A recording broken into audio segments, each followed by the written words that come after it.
Hello everybody and welcome to a very quiet entrance to the Sunday party. This is episode 26 for you guys. Congratulations. You have reached the number of episodes that is the age I am. So that means something. Yay! So you guys, it has been a while, but welcome back. The last we left off, you guys had done a ritual which has made Airrill have a mortal-bound body again, and she is able to resummon her powers very slowly. You guys have had a long rest and are readying yourselves to go on a mission to the Underrealm to collect an item that is going to potentially be used against Airrill. You have had it described to you. In as much as they can remember, it looks like a big, jagged shard of golden glass. So that is what you're looking out for. You have been informed over the course of your long rest that the shard that you're looking for is probably going to be in some of the demons' hoards, or the devil's hoards.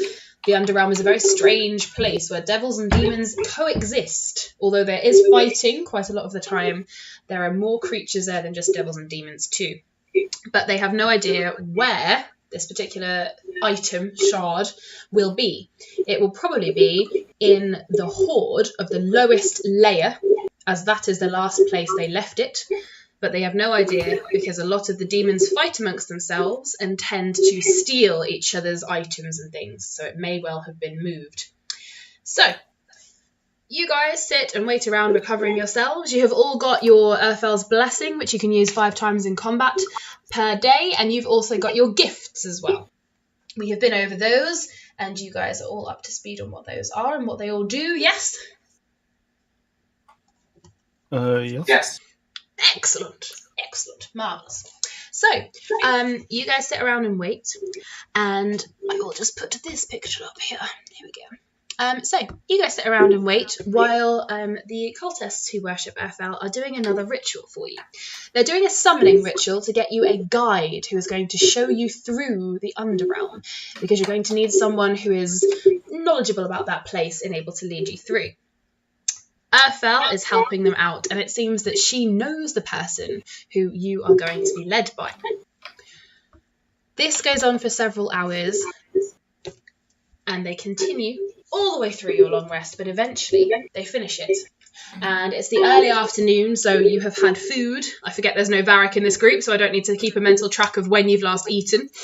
But, I mean, for anyone who wants to know, you've just had lunch. There you go. You are given some provisions, and you are also given... Here we go. I have this written down here. Yes. Okay. You are also given 5 healing potions. So you can take those 1 each, or one person can carry them all.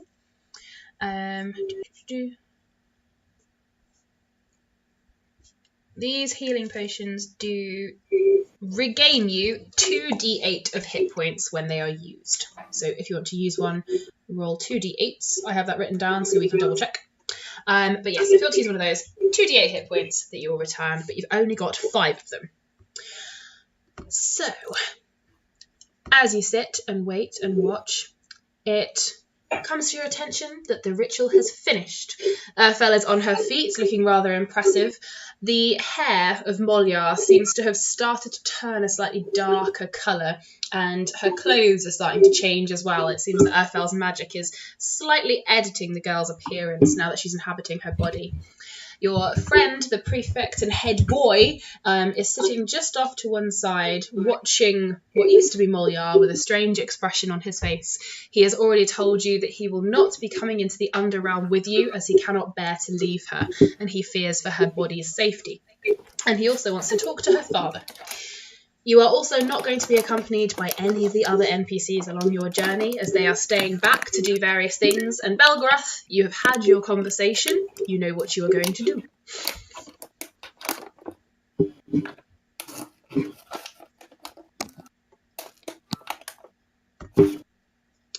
So, the ritual completes, and Airrill stands there and calls you over by beckoning her hand. The ground around the group of people doing the ritual flares up in flames, and in the middle of these flames appears a creature. I will send you a picture of him. He is humanoid in appearance, except that he has long, dark hair tied back in a sort of scraggly ponytail. He has long, dark horns, pointed teeth, and a very, very wicked expression. Arissa? Yes. Could you please roll me a charisma check? Just straight out charisma. Yes. 10 total. Okay. Arissa, when you see this creature, humanoid, appear, you have a strange feeling of deja vu, but you're not sure why. The demon stands in front of you all in the circle and looks around at everybody. He notices you, Arissa, and shoots you a flash of a very evil smile. "Oh, hello again," he says. She just kind of looks at him confused and, again? He laughs at you. "Where's your overprotective friend? Where are all your other slightly overprotective friends? Where's your paladin? He was hilarious." Paladin? "Yes, don't tell me my memory is better than yours." I literally have no idea who you're talking.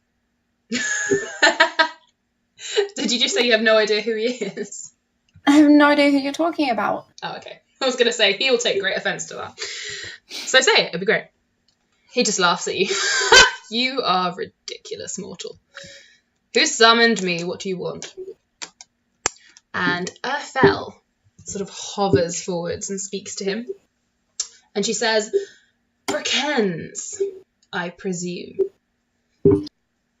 Which is a name that Arissa, you ever so slightly recognise. It brings you another feeling of deja vu and an instant desire to push Varric back if he was standing by you.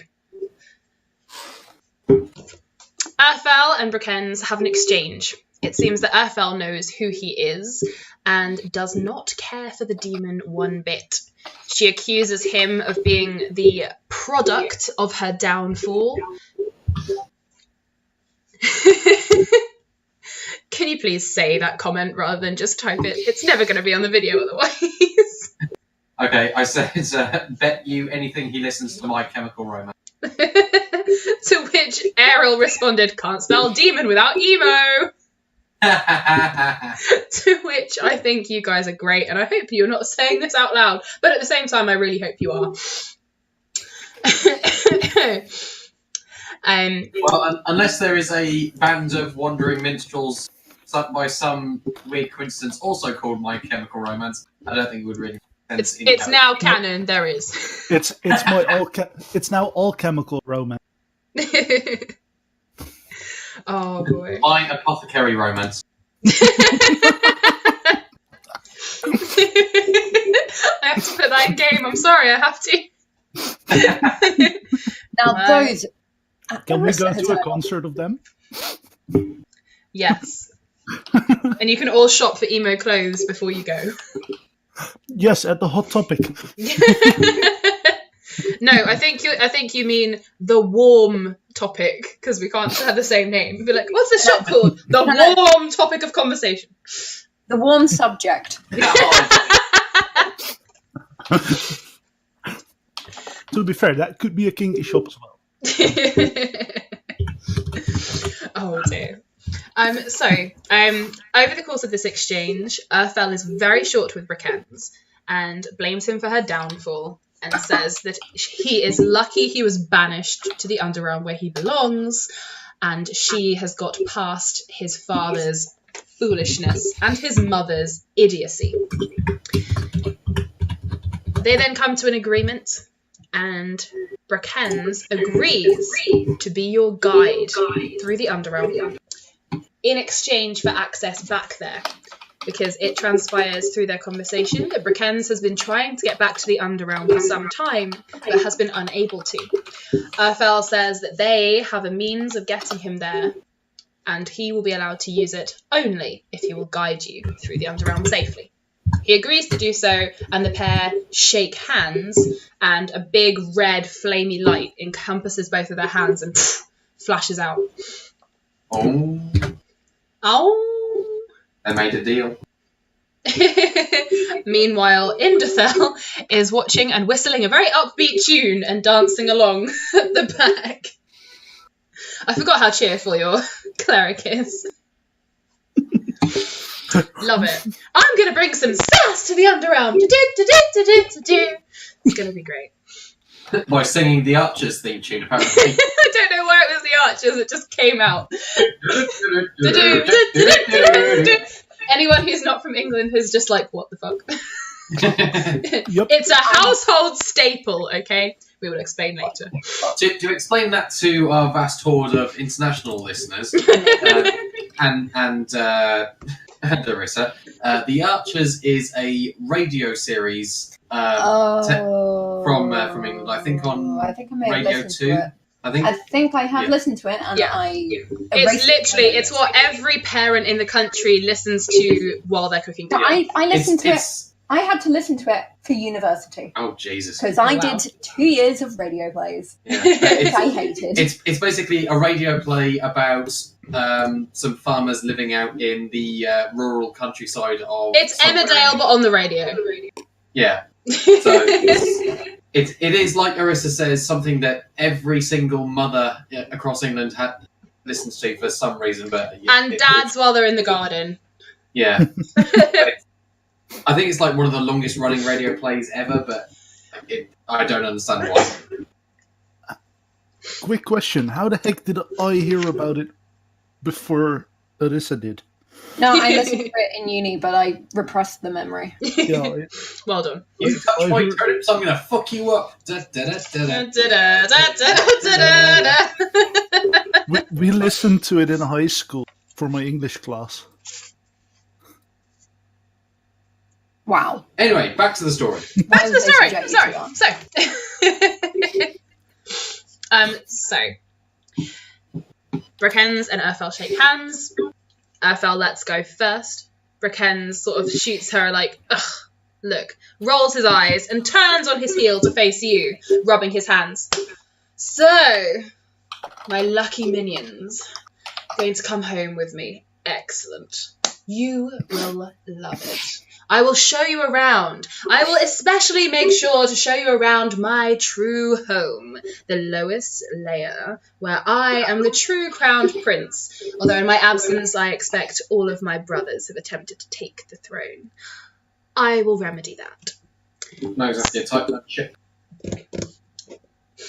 Oh no, we don't do things by tightly running them down there. It's more a take what you can, give nothing back, and hold on to it as long as you can attitude, which I have to respect in my many, many brothers. However, it belongs to me and I shall take it back.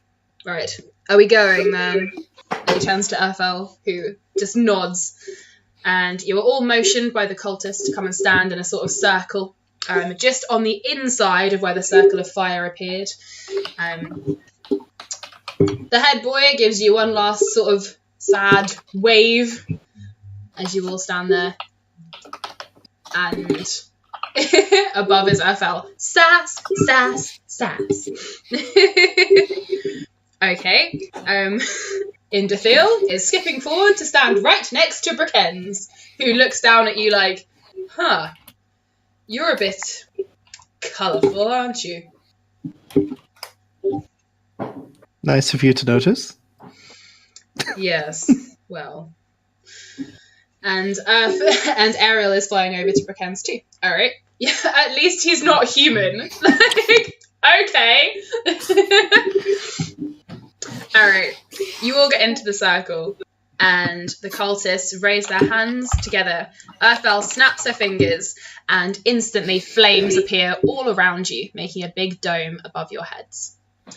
The world disappears in a swirl of flame and fire, and you guys find yourselves in a very, very strange place.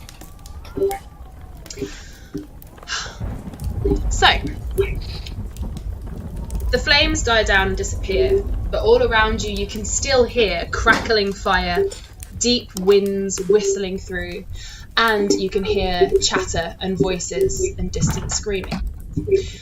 Around you, you see bundles of other people, some of them ghost-like, others pale and withdrawn, some creatures, various different races.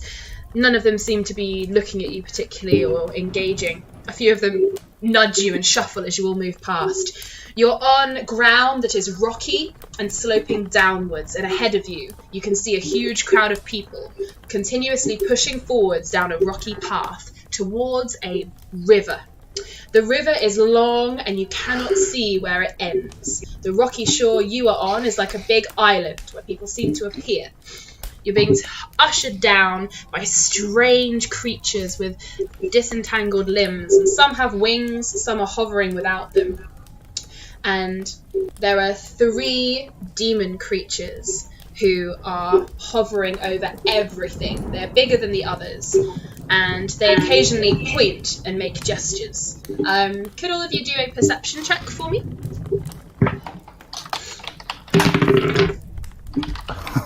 Perception check, you say? Yes, please. Roger. Well, I am so glad I'm somewhat good at this still.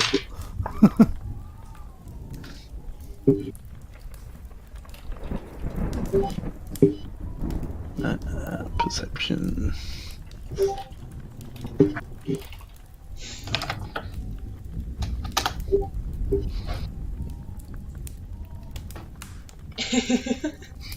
Please start reading out what crazy stuff you're doing, because this is beautiful. I've got people waving at scary demons, and oh, it's beautiful. Alright. I'm taking this moment to do a quick prayer to my goddess. Okay. Indithiel is skipping along and waving at the demons. Noted and noted. Okay, so Belgarath and Indithiel, you two both notice, and Kess probably would as well, that the 3 biggest demons who seem to be in charge, that are hovering the highest above you, they aren't speaking very much to each other. They're barking orders in a language that you can't quite understand at various other creatures and some of the other people around you.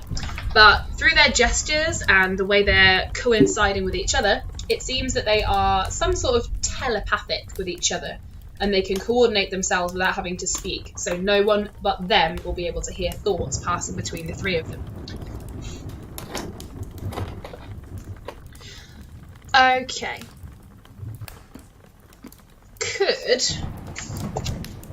In fact, no, you don't need to do that, because he will tell you. So, as you're pushing on down, Braken's in front, striding ahead.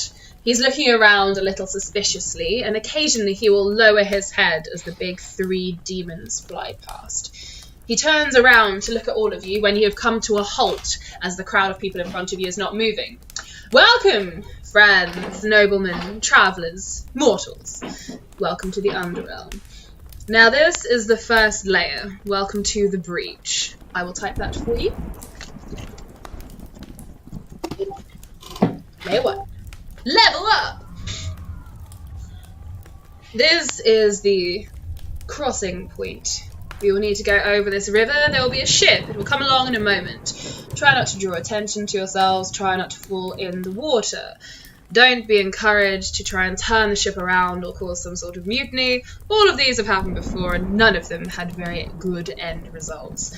The river will not kill you if you fall and drown in it. It will simply keep you half alive, half drowning for the rest of eternity. Not pleasant, or so I am told. Your goal in this layer, just cause chaos. I love the memes. So, welcome, welcome. Ah, look, here it comes now. We should all be able to fit. And as he points over the heads of the crowd in front of you, you see a huge, ghostly pirate-style ship come gliding across the water. It makes no waves and no ripples in the huge, dense lake as it comes towards the bank, and it drifts and doesn't even drop anchor as it comes to a halt beside you. A gangplank is risen across it, and slowly everybody, ushered by the various flying creatures and the 3 telepathic demons, are shoved on board. Are you all going to continue onwards following the group?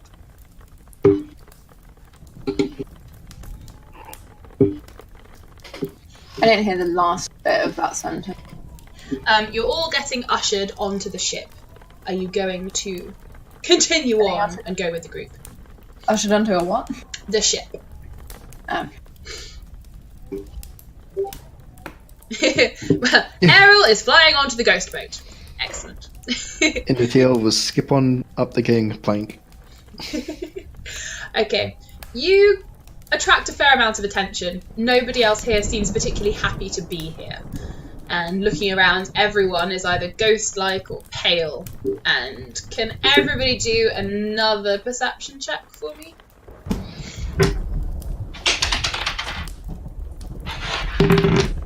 Oh shit.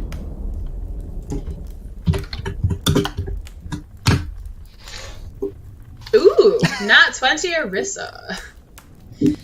Okay. Belgarath, these people creep you out somewhat. They have sort of staring blank eyes, and as you look around, they're just a little strange. Everybody else, you notice that most of these people seem... I mean, they're walking around, which is odd, but they seem pretty dead. None of them are breathing. There's no air coming out of their lungs. They're talking to each other, but they're sort of... Some of them are skeletal, some of them are gaunt, a lot of them are sort of... Are they tormented humans? No, not that you can particularly tell. A lot of them are human. You've got various different races, however, but most of them appear dead. Indithiel starts studying them in fascination at the fact they can talk. Can I stick my hand in one of them? In one of the ghost people, or in one of the like full fleshy people? Because you can attempt either. Both. Okay. Arissa, you stick your hand through the nearest ghosty person to you. It goes straight through their back and out their front. The person whips around to look at you, and your hand feels icy cold and like all tingly, like all the blood and circulation has just gone from like your wrist downwards. Feels like home. Airrill is laughing gleefully at the sight of these deadish humans. Well, lovely. Arissa, you try to push your hand through one of the more solid people, and they are solid and fleshy, and your hand goes nowhere. But the person does turn around. Oi! What are you doing? I just kind of point at my other hand, just like, I'm just testing. My other hand's still stuck in this other person. You can pull it out. Do me a strength check. Okay. 7. Okay, as you pull your hand out, it remains cold, and it's going to take you a little while of sort of doing clenched fists to get all the blood circulation to go back into your hand again. So, the rest of you get onto the ship. Bracken stands with you as it sets off. It doesn't appear to have any sort of captain. It's sort of steering itself. You're all kept on the deck, and the sails lift and wind pushes at you, and it wipes you all almost off your feet, but you manage to steady yourselves. It's bitterly cold, and the ship moves steadily across the waters. The screaming in the distance grows slightly louder, and you can hear cracks of thunder. And again, you can just hear this continuous burning, flickering fire. You can't see any, but you can hear it. And the whole place goes from bitterly cold where the wind blows to slightly too hot. Arissa? It's quite warm. Could you do me a constitution check, Arissa? Constitution? Yes, please.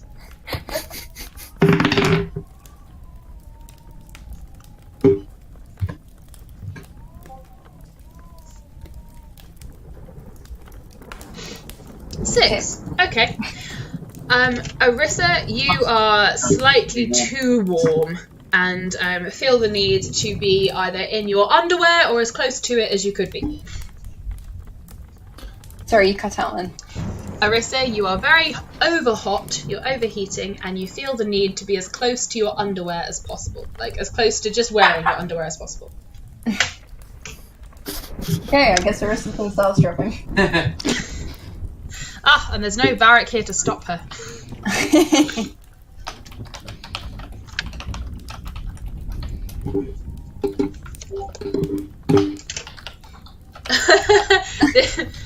Timo says this is Arissa's chance to fuck Brickens.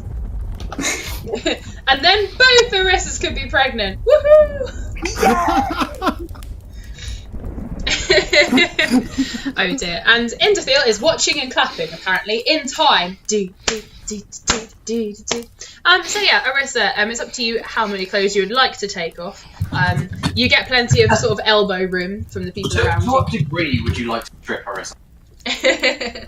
To a point where I don't feel like I'm melting.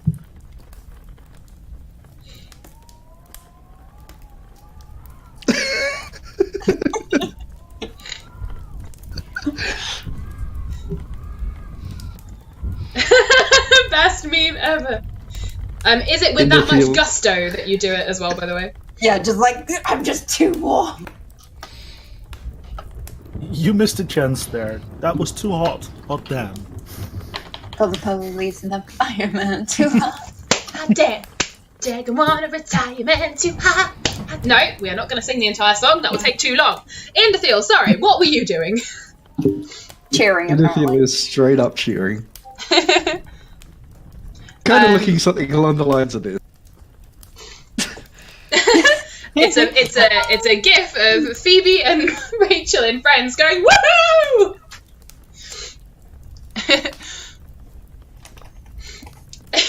Random non-related question from Belgarath. Interfield and Airrill, what are your Hogwarts houses? Yeah, Please. sorry, that's for another thing, but I thought this would just be a good place That's to ask fine, I'm interested. It will tell me more about the characters. No, Okay. it's IRL. Okay. IRL me is a definite. No, this is IRL, not in character. Although Arissa would probably be a Hufflepuff. Why do I keep playing characters who are Hufflepuffs when I'm a Ravenclaw? I've no idea. I love Hufflepuffs. Okay. Okay, thank you. That's all I needed. It's fine, it's fine. So 1971 Hogwarts needs to be. hey! I'll be in it! Yes, you will. Yay! Am I in Hufflepuff? Yes, you are in Hufflepuff. Yes! Love Hufflepuff. I'm the most Hey, Slytherin I'm Hufflepuff there ever is. Sorry. Anyways, so basically, you guys have summoned a demon to lead you through the Underrealm, arrived in the Underrealm amidst a sea of dead people, got onto a ship, and got naked. I don't know why I'm surprised. Quite frankly, I don't know why I'm surprised. So, you guys, the ship takes... It's hard to judge how long it takes the ship to move across, and instinctively you all start to get the impression that time moves very oddly here. You are in another realm after all. You're not back in the land of Mercer. Can you pixie dust? Yeah, sure you can. Who are you pixie dusting? Inderfield. Who we shall all start calling Indy now because it's so much better. Okay, yes, you can pixie dust Indy. Okay, I will. I'll do a flyby, like dive bombing straight overhead and just pixie dusting as I go. Okay, Getting out of reach as quick as possible as well. okay.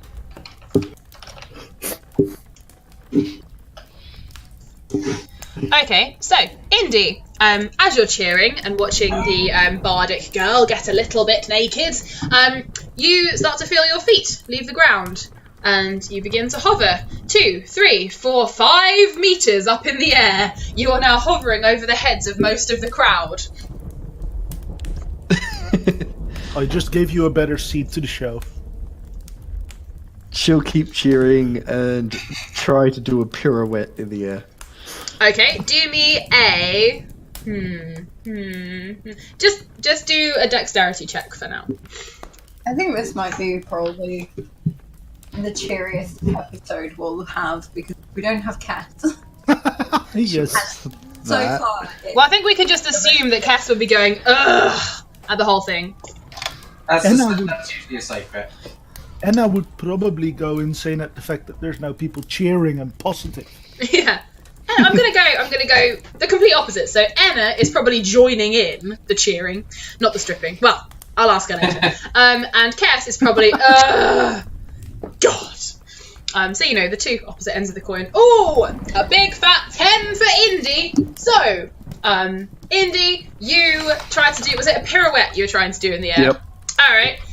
You start to spin and then turn into a bit of a spinning top and can't stop. Whoa, whoa, whoa, whoa, whoa. And end up hovering about 10 feet in the air and then suddenly dropping to 3 foot. And you just manage to catch yourself before you fall smack on your face on the ground. Blame the armour. Sure, blame the armour. A bad dancer blames their armour. Yes. So, the ship, after an inordinate amount of time, reaches the other bank. It coasts to a halt. Everyone sort of jerkily stumbles forwards a little bit. A gangplank is lowered. And you all... Yes, Onyx is on the boat. Yes. Good. I have reached the same point I have reached you with the Sunday party in regards to pets. I just assume they're with you until told otherwise. And the Tuesday party has a menagerie. So, yes. Glenn is laughing because he ends up looking after them all the time. And yes, it's great fun. They could do with a boat. They're getting one. They're getting a sky ship to put all their animals in. It's going to be fine. They'll need a second airship for themselves, but it'll be fine. So, you guys disembark. Braken's leading the way, all the way through the crowd of people. He sort of elbow barges past a few. Oh, come on, goodness sake. And he stands on the other bank and starts breathing in. Smell it. Smells like home. And as you guys all sniff, you start to smell the unmistakable smell of sulphur. Slightly eggy, slightly salty, fiery, flamey ash and things like that. Well, dog farts do have an extremely similar vibe. I will just say. So, you guys disembark, and as he leads you through, the crowd starts to part a little bit now. Parted in different ways by different demons, some walking faster, some walking slower. And Arissa is basically in her underwear. Good to know. Who's carrying her stuff? Don't look at me. Pixie will sigh and pixie dust it before floating it towards Arissa, going, hey, take this. Thank you, Airrill. You're welcome. Got a rapier like still strapped around her waist though. That's tucked into the side of her thumb. I've got a notice that says Indy is perving for all she's worth. Well, I think we found out her alignment of sexuality. Arissa turns and winks. I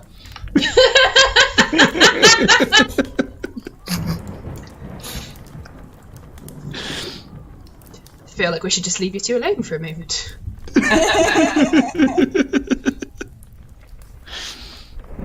Well, at least with Indy, she won't get pregnant again. This is true. This is very true. Well, we don't know much about Indy's backstory. You never know. I hope you know I now have a note in my notes that says, Indy pervs on Arissa. Wink. I don't know how to spell, but I gave it a go. I would say lots of R's. Yes. And a couple of A's, a lot of R's. Yeah, pretty much. Yeah, yeah, basically. So, I'm just going to give you guys a picture of, yeah, pretty much that. I'm going to chuck you guys a picture of what the other bank looks like now you have landed. The place around you, it seems to be almost like it almost seems to be like a abandoned sort of town or village. There are structures, there are buildings, there are strange birds here. There are some tall buildings that almost look like chapels or churches, but everywhere seems to be boarded up, dilapidated, and there doesn't seem to be many people around. There certainly aren't any signs of a market square or people bustling about doing things. Everyone here is either gliding through the walls, ghost-like, or hunching along, being taken in different places by different demons. Now then, these three need to make a check. Okay. As you're moving through, Bracken, still with his back to the rest of the crowd, is walking ahead of you in full demon tour guide mode.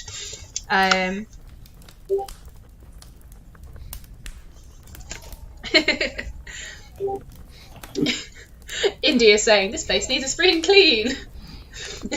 And I believe Kess would probably be going, oh, finally, somewhere dark and shadowy where it's lovely. It is quite dark down here as well. You look up and you can see there is a sky, but it's so dark you can't tell how high up it is. There are also lots of clouds, wisps of smoke, and endless sounds of thunder, rain, off in the distance, fire, thunder, lightning, and a lot of wind as well. Hey, Kess, so shall we just keep you here? Oh, ha ha. Maybe. We have to get to the thing first, though, for Airrill. She says, I assume. Bracken's, walking backwards in full demon tour guide mode continuously, points things out to you. Ah, yes, another place that no one lives in. There's another place that no one lives in. No one really tends to live here, you see. This is just the breach, the lair everyone comes in on. Welcome, welcome. I am to guide you, so here I am, guiding you. See, keeping up the deal. I'm doing it. Look, we're walking. There's ground. There's some more ground. Oh, and here's a dead person. Gosh, look. And he sort of kicks the bones of this dead person. Huh? Arissa puts her hand up. Is he really dead? Well, this one down here, and he points at this like pile of skeleton bones. Yes, I'd say he probably is. Yes, probably. But how can you be sure? Poke it. Okay.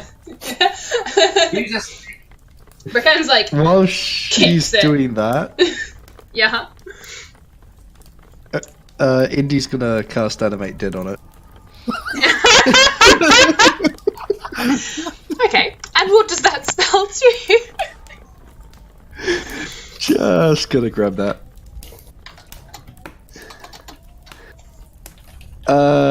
Let's see. So the spell creates an undead servant. Choose a pile of bones or a corpse. It literally says pile of bones. I love it. Yep. So the target becomes a skeleton if it's bones. How long does it last? I'm just double checking that. 24 hours. Bloody Nora. Well, you guys got a new skeleton bestie. Let's call him Chips. So, Bracken's goes to kick Chips. Sorry, I watched Nostalgia Critic earlier. No, not Nostalgia Critic. I watched Zero Punctuation. That was it. So, Bracken's kicks the skeleton just as you cast this spell, and Arissa, I believe, leans forward to go and poke it. And I love the fact that in the picture it's a skeleton wearing a top hat. Like, that's perfect. You can give it Arissa's clothes.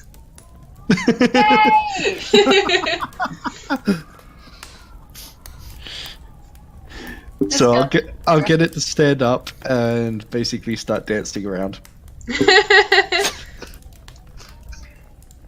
Okay. So, as Bracken's goes to kick it and Arissa goes to poke it, you cast the spell, neither of them notice, and suddenly the pile of bones springs to life. Arissa, you you were about to poke it, so you're sort of, huh? But Bracken's having kicked it and then seeing it spring to life in front of you, going, what the fuck? I mean, they do that sometimes. Don't kick things. I was just testing you. It got better. Turn around, I'm like, see, I told you couldn't be sure. Yes, well, I mean, I haven't been here in a while, okay? And then she kind of grins and goes, you're cute when you're flustered. I hate mortals. Arissa, roll a flirt check. There. I'm gonna go persuasion. Okay. I'm gonna make a new version of D&D where flirt is a thing that you can roll. Gareth, can you come look at this so that you know I'm not kidding? Yeah! As those of you listening, our thousands of viewers can probably tell, Arissa just rolled a natural 20! No, that is a natural 20. It would almost be equally funny if it was a nat 20 or a nat 1. The demon with the long black flowing hair and the silky horns and the smooth skin and the, as you can now see as he speaks to Arissa, forked blackened tongue. And the sort of, in this century it would be like a black leathery jacket, but it's more of a sort of black sort of like overcoaty trench coat, like hooded cape thing.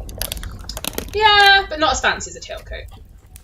But he hears Arissa say that he's so cute when he's flustered. And for a second, the sort of dark of his eyes twinkles, and he shoots you a wink. Well, I mean, you're pretty cute too, just saying. Anyway, so, don't kick the skeletons, I'm cute. Are we all clear? Yes? Excellent. So, carrying on then. And as he starts to walk, the dancing skeleton just sort of continues on beside him. Oh God!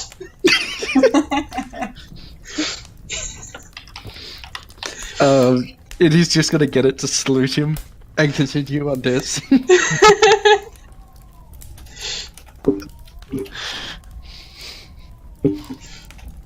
Oh dear.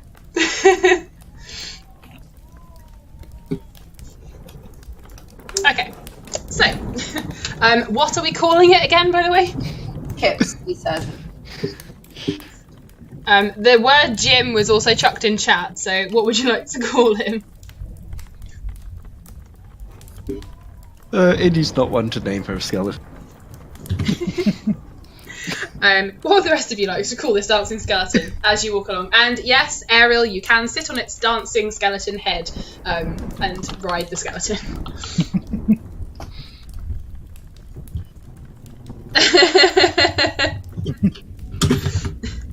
Wants to jump his bone. Well, someone had to say it, didn't they? Alright, I will just go with Boney for now, and we can always edit later. So, dancing skeleton salutes and continues to dance beside Brickens. Fine! He continues to walk backwards, doing his tour guide impression, occasionally Arissa, shooting a little glance your direction, and flashing you a wink or a grin, and occasionally sticking out his forked tongue at you. Nice. She says out loud, I know. Just imagine what I can do with it. Oh, trust me. She just stares at him. For about 30 seconds, he has no words. Ooh! Don't you go putting those clothes back on, will you? Anyway, so, right, carrying on then. Right, here we go, yes. Dead people, corpse, oh, here we go. Oh, shit, look out. And he sort of moves forwards, and Arissa's clothes that are still hovering next to her, apart from the ones that are on the skeleton. In fact, no, all the ones that are on the skeleton. So he just moves forwards to Arissa and sort of kneels down a little bit beside her as the three demon creatures with telepathy sort of fly over the top of you again. He waits for them to disappear and then jumps back up again. So, as we were saying, Indy walks up and high-fives the skeleton. Now then, the thing about the breach is it's the first layer. It's going to lead you into the rest of the Underrealm, but you need to know where you are going. Soon we are going to come across a huge ring of portals. Each of these portals can take you, and he's in full-on mode. He's like going for it. Like, each of these portals can take you to a different layer of the Underrealm. If you don't know where you are going, you will end up lost, and you will end up somewhere you don't want to be, which for you guys is everywhere. You know why? Because you're alive. Nobody alive wants to come down here unless you're a demon, a devil, or something awesome-tacular who can survive. Yes, look around, all of you chaps. These people are all dead, damned, tormented souls coming down here to be torn apart by us lot. You're meant to cheer, but fine. Now, it's very important that we take the right portal, because you want to end up with me. Now, they believe that what you guys are looking for is in the hoard in my domain. Now, as I've been such a gracious host to you and such an amazing guide, of course I will let you have it. You're going to have to find it first, and I'm not going to help you with that. But if you give me a good review, then they will let me use their portal to continue coming back into the Underrealm, and I'll be allowed to stay. So, give me a good review, I'll let you take the shard thing, we'll all be winners. Yes? And he, like, points at you all and waits. Yeah. Yes. Good! One of you said yes, that's the majority. That's all I need for a deal. And he flashes you another wink, Arissa. Unless you want to make a private one-on-one deal later. Just I might ask what services you offer. Oh, I don't provide services, I take them. Oh, deal broken. Appreciate. Oh, and Airrill shouted, something awesome, like me then! And I assume did like a whiz in the air as well. Yep. Sure, little buddy, you are awesome too, but only if you agree to give me a good review as an amazing tour guide, which means I can stay down here and rule my goddamn domain. Everybody clear? Excellent. Now then. We'll see. Carrying on. Here's a list, and he hands you, Arissa, a scroll of parchment, which appears in his hand, and he hands it to you. It's dark red with a big black ribbon tying it together. Ooh. Pretty. Can I open it? Oh. You can do, yeah, you can undo the ribbon. Okay. We'll find out if it explodes. It doesn't explode. It is, however, written in a language that you don't quite understand. Oh! Sorry. He leans over and clicks his fingers, and it changes into common for you to read. There you go. And he, like, gives you a very small elbow nudge in the ribs. Ha! And carries on, being all extravagant in front of you. Are you going to have a look down while it's in common? Well, first I'm going to be like, thank you. With, like, maybe a wink, I don't know. Or a quakerin. Screw it, that's the noise he makes. Rawr. And then he rejoins the front again. Okay, as you're looking down, it is a long and extensive list. At the top is entitled, Things Brookens Will Get Up To in the Bedroom. Good. Beautiful. I won't read the whole thing to you, but basically, anything and everything. But in list form, in detail, some in exquisite detail. And, yeah, anything and everything. And it continues to go and go and go and go and go. So, peruse that at your leisure. Or continue to peruse it in your underwear while walking through essentially hell. However you'd like to do it. Indy, you're having a look at your skeleton. Are you looking for anything in particular? No, she's just studying it before she pulls out her crossbow and hands it to it. Okay, skeleton now has crossbow. Can I steer the skeleton by, like, pulling its eye sockets to one side or the other? Do me an animal handling check. That's 12 total.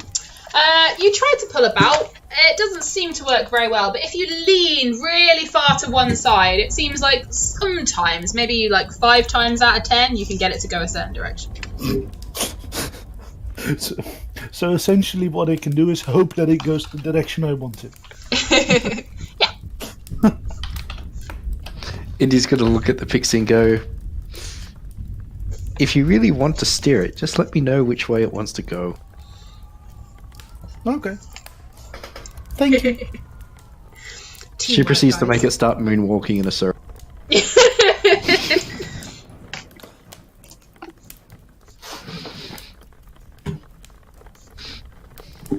I just realized how glad I am that Pixie is used to doing airborne tricks and, like, not getting dizzy too often. Or too quick. Yeah, you would have to do a save for that, but don't worry. Alright, so I'm going to finish this recording here on this joyful note of half-naked Arissa, a Belgarath who I believe is probably just a walking facepalm right now. Yeah. a dancing skeleton, and a demon who is now flustered and confused. So we'll be right back after these messages.